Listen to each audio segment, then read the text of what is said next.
মুখ্যমন্ত্ৰী ডক্টৰ হিমন্ত বিশ্ব শৰ্মা নেতৃত্বাধীন বিজেপি চৰকাৰৰ দিনত বিভিন্ন বিভাগত চলি আছে দুৰ্নীতি আৰু কেলেংকাৰী।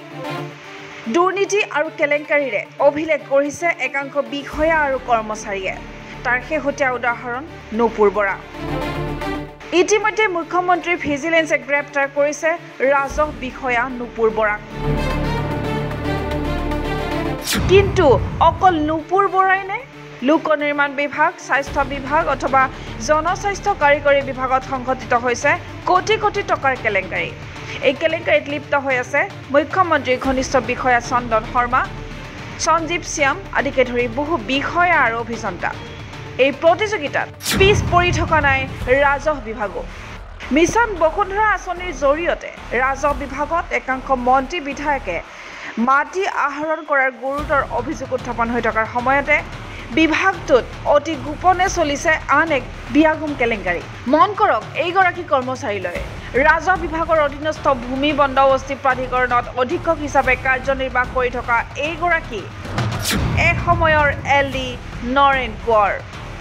মহানগৰীৰ দক্ষিণ গাঁৱত থকা ভূমি বন্দোবস্তি প্ৰাধিকৰণৰ কাৰ্যালয়ত এইগৰাকী নৰেন কোঁৱৰে এতিয়া এক প্ৰকাৰ উঠি ৰজা বহি ৰজা।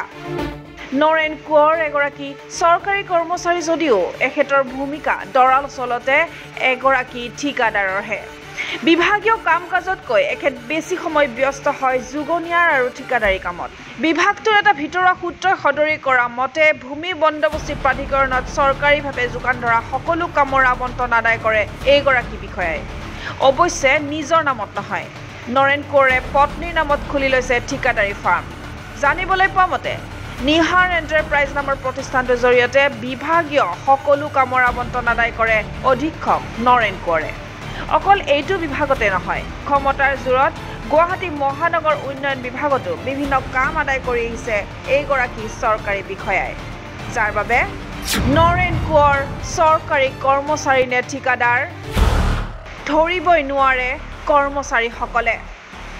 প্ৰাপ্ত খবৰ মতে ভূমি বন্দোবস্তি বিভাগত বিভিন্ন কামৰ নামত ভুৱা বিল প্ৰস্তুত কৰি ইতিমধ্যে কেইবা কোটি টকা হৰলুকি কৰিছে অধীক্ষক নৰেন কোঁৱৰে।